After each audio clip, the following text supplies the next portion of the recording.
Allahu Akbar, Allahu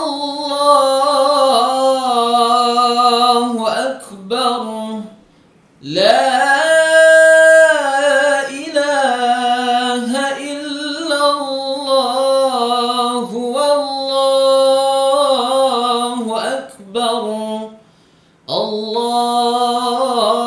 Akbar, walillahil hamd. Allahu Akbar, Allahu Akbar, La ilaha illallah,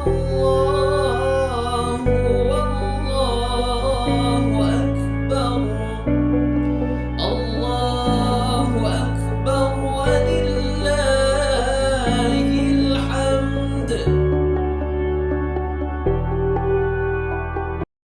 سراجا وقمرا منيرا أشهد أن لا إله إلا الله وحده لا شريك له وأشهد أن سيدنا محمدا عبده ورسوله الذي لا نبي بعده اللهم صل وسلم وبارك على محمد ابن عبد الله وعلى آله وأصحابه ومن والاه أما بعد فيا عباد الله أوصيكم وإياي بتقوى الله وطاعته لعلكم تفلحون.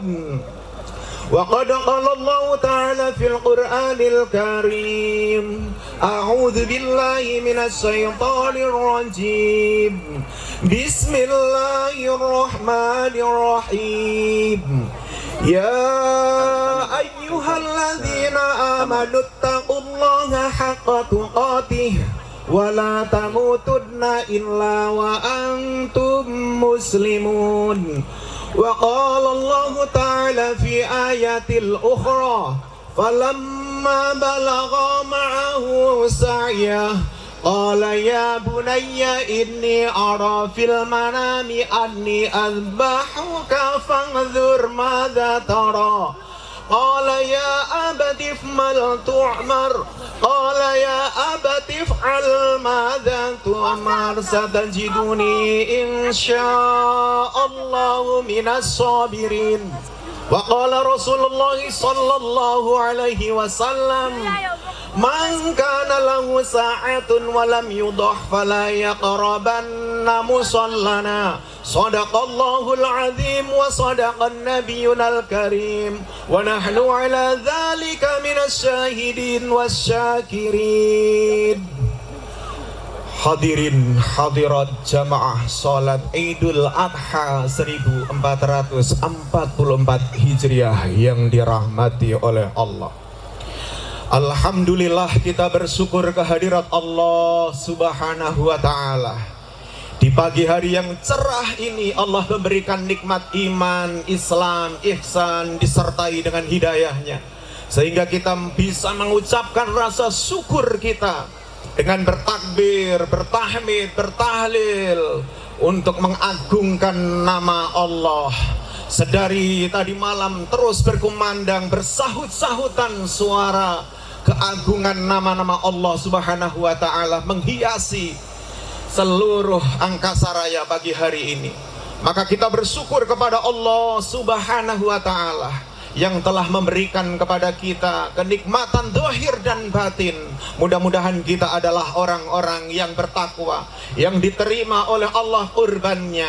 Dan mudah-mudahan saudara-saudara kita yang hari ini dipanggil oleh Allah ke tanah suci diberikan haji yang mabrur, diterima semua doa-doanya, dan kita pun dipanggil ke tanah suci menjadi tamunya Allah, melaksanakan ibadah haji dan umroh di Baitullah. Salawat dan salam juga kita sanjungkan kepada baginda Rasulullah sallallahu alaihi wasallam. Beliaulah uswatun hasanah kita, suri tauladan bagi kita agar kita bisa melalui kehidupan dunia yang sementara ini dengan penuh keimanan ketakwaan, dan kita kembali kepada Allah dengan kemuliaan menjadi penghuni surganya Allah. Wa ma indaka, dan apa yang di sisimu akan binasa semuanya, sedangkan yang di sisi Allah akan kekal selamanya. Hadirin hadirat jamaah salat Idul Adha 1444 Hijriah yang dirahmati oleh Allah. Pada kesempatan yang mulia ini, khatib berwasiat kepada diri khatib dan jamaah sekalian, ittaqullaha haqqa tuqatih. Mari kita tingkatkan ketakwaan kita dengan sebenar-benar takwa, dengan menjalankan perintah-perintah Allah dan sekaligus menjauhi larangannya. Adapun tema khutbah Idul Adha 1444 Hijriah ini adalah 3 hikmah Idul Adha dari Nabiullah Ibrahim alaihissalam. Hadirin hadirat jamaah salat Idul Adha rahimakumullah. Allahu Akbar, Allahu Akbar, Allahu Akbar, walillahil hamd. Ada satu orang yang dulu kita pernah tinggal bersamanya. Kita bukan tinggal di rumahnya, kita bukan tinggal di tempat atau di perusahaannya, tapi kita pernah tinggal di dalam rahimnya. Hari ini, dari tadi malam ketika mendengar takbir berkumandang, wajahnya terbayang di pelupuk mata kita. Wajahnya terus menghiasi kesedihan di relung hati kita. Sebagian dari kita masih diberi oleh Allah kesempatan pulang dari sini, bisa menatap wajahnya, bisa bersungkem di tangannya ibunda kita. Kita bisa memeluknya, mencium aroma badannya. Tapi sebagian dari kita sudah diuji oleh Allah. Orang yang kita cintai itu telah dipanggil oleh Allah. Maka sepulang dari sini kita tidak bisa menatapnya lagi. Kita tidak bisa melihatnya lagi. Hanya batu nisan yang bisa kita pandang di alam kuburnya. Sudah menghadap kepada Allah Subhanahu wa ta'ala. Orang yang dulu pernah mempertaruhkan nyawanya melahirkan kita ke dunia, sehingga kita sebagai anaknya bisa menghirup udara segar pada pagi hari ini. Kita bisa merasakan betapa indahnya dunia ini karena pertaruhan nyawanya, perjuangannya 9 bulan 10 hari. Di dalam kandungannya kita dijaga, dirawatnya. Lalu setelah lahir kita ke dunia, kita pun diasuhnya dengan penuh kasih sayang. Bahkan rela seandainya kita sakit, orang tua ibunda kita untuk menukarkan sakit itu. Biar aku yang merasakan, nak, jangan kamu yang merasakan. Itulah ibunda kita yang telah mungkin meninggalkan kita hari ini. Allahu Akbar, Allahu Akbar, Allahu Akbar, walillahil hamd. Juga ada seorang ayah yang dahulu berjuang untuk membesarkan kita, rela berlapar berhaus, kaki jadi tangan, kaki jadi kepala, kepala pun jadi kaki. Siang jadi malam, malam jadi siang, memeras keringatnya, membanting tulangnya untuk demi agar kita bisa sekolah. Tidak malu kesana kesini meminjam uang agar kita bisa tetap sekolah. Itulah ayah kita. Yang pagi hari ini mungkin di antara kita masih bisa pulang memandangnya, bersungkem kepadanya. Beruntunglah kalian. Ingatlah ketika nanti mereka sudah dipanggil oleh Allah. Kita tidak bisa lagi menyenangkan hatinya. Kita tidak bisa lagi membahagiakannya. Kita tidak bisa lagi membelikan baju yang bagus untuknya.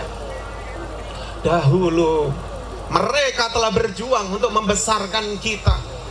Maka hadirin jamaah sekalian rahimakumullah, ada sahabat Nabi bersama Sa'ad pulang dari perantauan sampai di Madinatul Munawwarah, mendapati ibundanya sudah wafat. Ya Rasulullah, wa ummi matat, ibuku sudah mati, sudah wafat ya Rasulullah.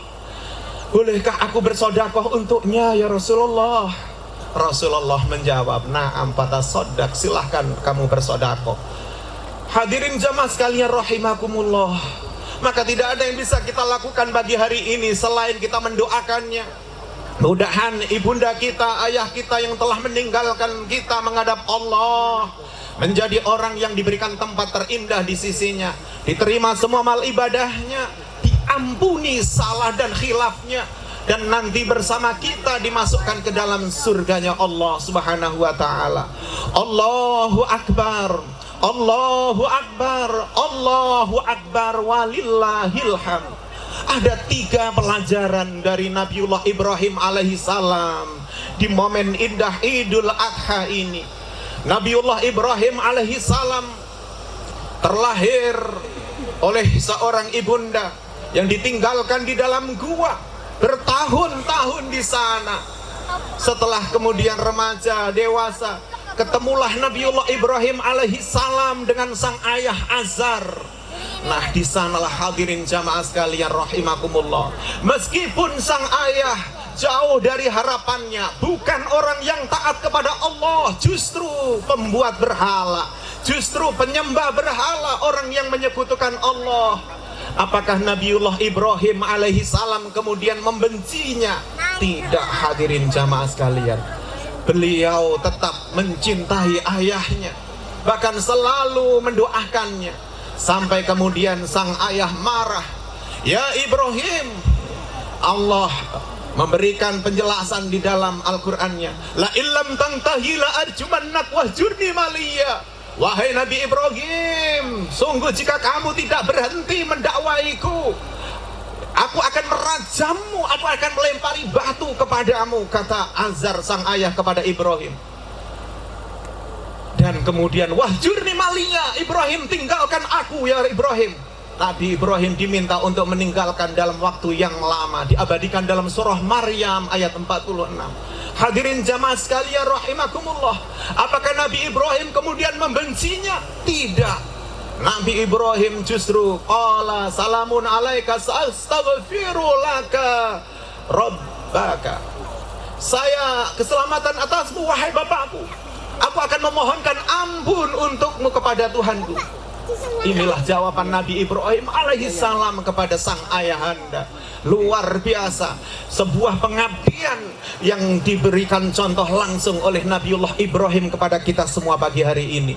Maka seandainya hari ini kita mendapati orang tua kita mungkin secara ekonomi tidak bisa membahagiakan kita di hari tuanya, mungkin orang tua kita adalah orang yang mungkin belum taat kepada Allah, tidak menjadi alasan bagi kita seorang anak untuk tetap menyayangi orang tua kita, ayah bunda kita.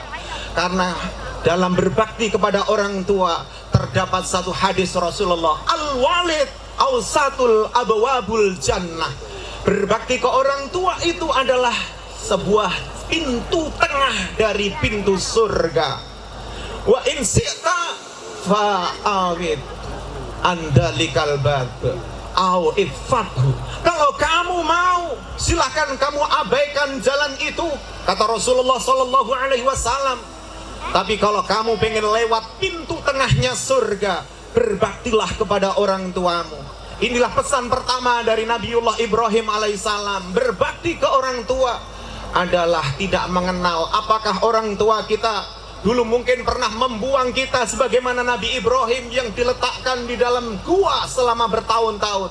Itu pun tidak menjadi alasan. Mungkin orang tua kita dulu tidak mengopeni kita, itu juga bukan menjadi alasan. Karena di dalam Islam Allah menyandingkan perintah menyembah Allah dengan perintah berbakti kepada kedua orang tua. Wa qadha rabbuka alla ta'budu illa iyyah wa bil walidaini ihsana. Dan Allah telah mewajibkan kepadamu untuk menyembahnya dan berbakti kepada kedua orang tua. Allahu Akbar, Allahu Akbar, Allahu Akbar, walillahil hamd. Hadirin hadirat jamaah salat Idul Adha 1444 Hijriah rahimakumullah. Yang kedua dari 3 nilai yang diajarkan Nabiullah Ibrahim alaihissalam kepada kita adalah Nomor 2, pendidikan anak. Hadirin jamaah sekalian rahimakumullah, mungkin cukup kita yang belum bisa membaca Al-Quran, mungkin cukup kita yang tidak mengenyam pendidikan tinggi, tapi anak kita haruslah lebih baik dari kita. Itulah tekad sebagai orang tua di dalam Islam. Maka hadirin jamaah sekalian rahimakumullah, mungkin hari ini lapangan ini penuh karena kita adalah orang-orang yang dulu dididik oleh orang tua kita dengan kalimat tauhid, dengan ajaran syariah Islam. Tapi bagaimana 10 tahun ke depan, 20 tahun ke depan, akankah lapangan ini masih dipakai untuk sholat Idul Adha, sholat Idul Fitri? Inilah yang jadi pertanyaan kita pagi hari ini.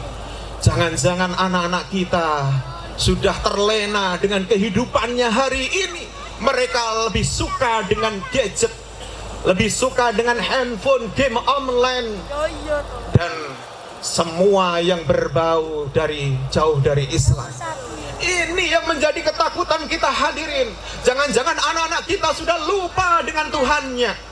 Maka yang bisa kita lakukan hari ini, mumpung buluh itu, mumpung bambu itu masih kecil, maka inilah saatnya untuk membentuknya anak kita menjadi anak yang soleh soleha. Jangan sampai setelah bambu itu besar, maka yang ada tinggal pecahlah yang terjadi ketika kita bentuk. Maka ini peluang bagi kita sebagai seorang ayah, seorang ibu. Kita didik anak kita, kita masukkan anak kita ke pesantren, kita masukkan ke sekolah-sekolah Islam, agar mereka punya nilai-nilai akidah Islam, faham, kenal dengan Tuhannya. Lebih baik kita hari ini menangis ditinggal anak kita untuk pergi memondok, daripada nanti kita di hari tua menangis karena anak kita berani dengan orang tuanya, biasa membentak ayah bundanya, tidak pernah merasa salah, tidak pernah merasa takut kepada Allah Tuhannya. Allahu Akbar, Allahu Akbar, walillahil hamd. Sungguh pemandangan yang sangat indah pagi hari ini hadirin jamaah sekalian. Pemandangan ini adalah pemandangan yang sangat dirindukan oleh kaum muslimin di seantero dunia. Ada yang berlebaran hari ini dan ada pula yang esok. Inilah keindahan Islam, al-ikhtilafu rahmatun, di balik perbedaan ada rahmatnya Allah Subhanahu wa taala. Maka hadirin jamaah sekalian rahimakumullah, kita ajarkan pula kepada anak kita tentang kasih sayang, tentang toleransi, tentang kebersamaan, agar anak kita bisa menjadi orang yang di masa dewasanya nanti menjadi orang yang bermanfaat, berguna bagi bangsanya, bagi agamanya, dan bagi umat Islam. Hadirin jamaah sekalian rahimakumullah, yang terakhir, yang ketiga, nilai yang diajarkan Nabiullah Ibrahim alaihissalam kepada kita melalui momen Idul Adha ini adalah membina silaturahim. Ibadah kita yang luar biasa, bacaan Al-Quran kita yang indah, infak sodakoh kita yang rajin, setiap hari, setiap waktu kita berinfak bersodakoh. Itu semua tidak akan membawa kita ke dalam surganya Allah apabila kita adalah orang yang memutus silaturahim. Dalam satu hadisnya Rasulullah bersabda kepada kita, la yadkhulul jannata qati'ar rahim, tidak boleh masuk surga orang yang memutus silaturahim. Maka hadirin jamaah sekalian rahimakumullah, pagi hari ini kita berada di momen yang indah. Di hadis yang sahih itu, Bukhari meriwayatkan, Imam Muslim meriwayatkan, bahkan muttafaqun alaih, semuanya bersepakat dengan kesahihannya hadis itu, bahwasannya kita akan terhalang masuk surga apabila kita adalah orang yang memutus silaturahim dengan sesama kita.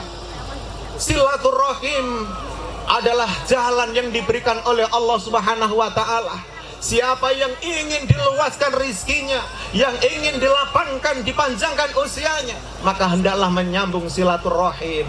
Man ahaba yubsatu alaihi fi rizqihi wa yungsa'alahu fi asari fal yasir rahimahu. Maka hadirin jamaah sekalian rahimakumullah, kita di dunia ini sementara. Ma indakum yang fatwa ma inda rabbi. Apa yang di sisi kalian akan binasa, akan selesai, akan punah. Di dunia ini sementara. Kita hari ini, pagi ini, kita masih duduk bersama-sama. Kita tidak tahu tahun depan. Kita bisa melihat bagaimana orang-orang yang dulu di Idul Fitri, di Idul Adha tahun lalu masih bersama-sama kita di tanah lapang ini. Tapi pagi hari ini mereka sudah tidak kelihatan lagi. Maka silaturahim harus dijaga agar kita meraih rahmatnya Allah. Dengan rahmat itulah kita akan menghuni surganya Allah. Orang yang memutus silaturahim, inilah yang disayang oleh Allah. Bisa jadi orang itu rajin sholatnya, ibadahnya, tapi ketika dia orang yang memutus silaturahim, maka siap-siaplah dilaknat oleh Allah. Rasulullah berpesan kepada kita, silman qata'aka, sambung orang yang memutus silaturahim denganmu. Bukan menyambung silaturahim dengan orang yang biasa bersilaturahim dengan kita. Nabi secara khusus meminta kepada kita supaya kita menyambung silaturahim dengan orang yang telah memutus silaturahimnya terhadap kita. Inilah yang istimewa. Ketika kita berhasil menyambung silaturahim dengan orang yang telah memutus silaturahim dengan kita, maka insya Allah kita akan tergolong sebagai orang yang bertakwa kepada Allah Subhanahu wa ta'ala. Karena ciri dari orang yang bertakwa itu adalah orang yang kadhiminal ghaidha wal 'afina 'anil nas. Kadhiminal ghaidha adalah orang yang bisa menahan marah, wal 'afina 'anil nas, orang yang bisa memaafkan dengan sesama. Kalau kita ingin bisa menyambung kembali silaturahim dengan saudara kita, tetangga kita, handai tolan kita, maka hanya ada satu cara, memaafkan terlebih dahulu. Ketika kita berhasil memaafkan, maka saat itulah kita menjadi orang yang bertakwa. Yang pagi hari ini kita teladani dari ibadah kurban yang sebentar lagi akan kita laksanakan. Bahwasanya Allah Subhanahu wa ta'ala berfirman, la yanalallaha luhumuha wala dima'uha walakin yanalahu taqwa minkum. Tidaklah sampai darah dan juga tidak akan sampai bulu-bulu dari hewan kurban kalian kepada Allah Subhanahu wa ta'ala. Tetapi yang akan sampai kepada Allah adalah at-taqwa minkum, orang yang bertakwa kepada Allah di antara kalian. Maka hadirin jamaah sekalian rahimakumullah, untuk bisa menyambung silaturahim di momen yang indah ini, mari kita menjadi orang yang bertakwa kepada Allah, yang bisa menahan marah kita, kita bisa saling memaafkan di antara kita. Maka selepas sholat ini ada baiknya apabila kita bersalam-salaman. Rasulullah bersabda dalam hadisnya yang sahih, ma min muslimaini yaltaqiyani wal yatasafahani illa ghufira lahuma qabla ayyaf tariqo. Bahwasanya apabila ada dua orang muslim bertemu, bersalaman, maka tidak akan berpisah kecuali diampuni oleh Allah Subhanahu wa ta'ala dosanya. Tidak ada manusia yang sempurna di muka bumi ini kecuali baginda Rasulullah Sallallahu Alaihi Wasallam.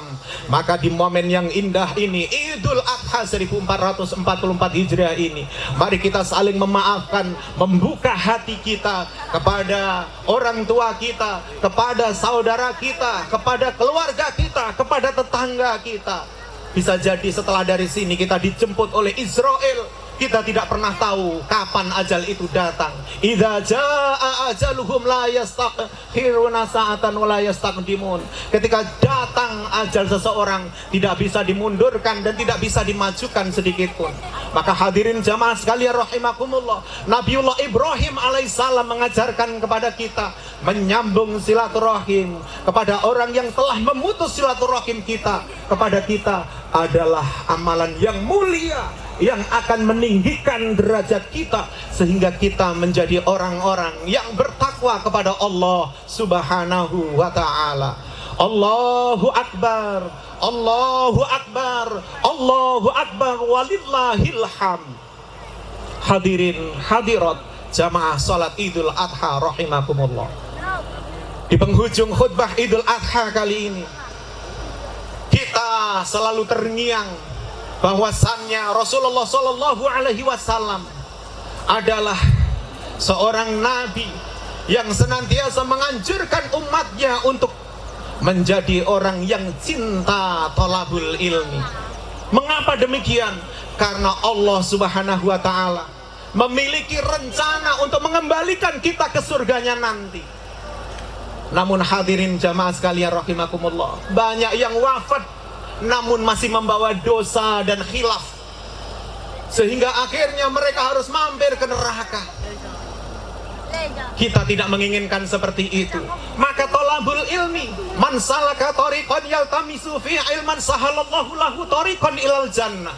Rasulullah bersabda, siapa yang mau menempuh majelis ilmu, datang ke majelis ilmu untuk mendapatkan ilmu di dalamnya, sahalallahu lahu tariqan ilal jannah, Allah akan memudahkan jalannya menuju surganya Allah. Langkah kita ke majelis ilmu, langkah kita ke masjidnya Allah untuk sholat jamaah, setiap langkah kita mendapatkan 3 pahala dari sisi Allah. 1 pahala langsung dari Allah. Di langkah yang sama Allah pun menggugurkan dosa kita, dan di langkah yang sama pula Allah akan meninggikan derajat kita sehingga kita menjadi orang yang mulia di dunia dan mulia di akhirat dengan menghuni surganya Allah. Mungkin ketika kita taklim, kita berada di majelis ilmu tidak mendapatkan apa-apa, kita lupa, tapi kehadiran kita dengan duduk di majelis ilmu, tempat duduk kita nanti akan menjadi saksi di depan Allah Subhanahu wa taala. Dia akan bercerita bahwa kita pernah duduk di sini, kita pernah mendengarkan khutbah Idul Adha ini, sehingga kita menjadi orang yang insya Allah nanti dosa kita berkurang karena setiap langkah kita berangkat dan pulang nanti menghapus dosa-dosa kita. Dan akhirnya ketika kita sudah kembali kepada Allah nanti, ringanlah hisab kita. Kita menjadi orang-orang yang insya Allah menghuni jannahnya Allah. Mumpung kita hari ini masih bisa berjalan menuju rumahnya Allah dengan jalan kaki sendiri, belum diantar oleh tetangga kita untuk terakhir kalinya ke rumahnya Allah Subhanahu wa taala sebelum kita nanti dikebumikan. Mumpung kita masih bisa berada di belakang imam dalam sholat 5 waktu kita sebelum kita disolati di depannya imam nanti, maka hadirin jamaah sekalian rahimakumullah, mari kita datangi rumahnya Allah, kita sholat jamaah, kita thalabul ilmi, mencari ilmunya Allah, karena keutamaannya luar biasa yang diberikan oleh Allah. Di dunia mulia, di akhirat menghuni surganya Allah. Jangan pernah lihat siapa yang menyampaikan ilmu itu. Ungdur maqala wala tangdur mangqala. Lihatlah apa yang disampaikan di dalam majelis ilmu itu. Jangan engkau lihat siapa yang menyampaikan, karena ilmu itulah yang utama dipandang oleh Allah Subhanahu wa taala, agar kita menjadi orang yang selamat di dunia dan di akhirat. Al-insan mahalul khata' wan nisyan. Pepatah Arab pun menyampaikan, mengingatkan kita pagi hari ini, manusia itu tempat salah dan lupa. Maka hanya dengan thalabul ilmi kita bisa mengingat kembali, mengingat pentingnya berbakti ke orang tua, mengingat pentingnya mendidik anak, sebagaimana Nabiullah Ibrahim mendidik putranya Ismail. Ketika Nabiullah Ismail falamma balagha ma'ahu sa'ya, ketika Nabi Ismail sudah dewasa, qala ya bunayya inni ara fil manami anni adbahuka. Wahai anakku, aku melihat di dalam mimpiku tadi malam bahwa aku menyembelihmu. Fangzur madza tara. Lalu apa pendapatku wahai anakku? Anak yang berilmu Ismail alaihissalam dengan penuh kesabaran menjawab, ala ya abatif mal, ya abatif if'al ma tu'mar satajiduni insyaallah minas sabirin. Wahai bapakku, ya abati if'al, kerjakanlah apa yang diperintahkan oleh Allah kepadamu. Insya Allah kamu akan mendapatiku orang-orang yang bersabar kepada Allah. Dilakukanlah penyembelihan. Ismail putra tersayang tercinta, anak yang ditunggu 80 tahun lamanya, belum punya anak, anak yang pertama. Lalu kemudian dibawa ke Jabal Qurban, tempat di antara Mina, dari Musdalifah menuju Mina. Yang pagi hari ini jamaah haji kita sedang berbondong-bondong meninggalkan Arafah untuk menuju ke Musdalifah, dan dari Musdalifah pagi ini menuju ke Mina untuk melempar jumroh Aqabah. Maka hadirin jamaah sekalian rahimakumullah, di Jabal Qurban itulah Ibrahim menempelkan pisaunya untuk menyembelih Ismail putranya tercinta. Karena demi rasa cintanya kepada Allah, ketika mencintai Allah, apapun yang diperintahkan oleh Allah, meskipun itu kadang di luar nalar kita manusia kebanyakan, oleh Nabiullah Ibrahim tetap dilaksanakan. Ketika digoresan pisau itu namun tidak berdarah, Allah tidak mengizinkan terluka pada lehernya Ismail putra Nabi Ibrahim. Dan disitulah hadirin jamaah sekalian, Allah menyuruh malaikat Jibril mengantarkan domba yang besar untuk disembelih pagi hari itu. Hadirin jamaah salat Idul Adha rahimakumullah. Allahu Akbar, Allahu Akbar, Allahu Akbar, walillahil hamd. Dengan menuntut ilmu, kita mengetahui pentingnya mendidik anak, agar anak kita menjadi seperti Ismail, anak yang ikhlas, yang cinta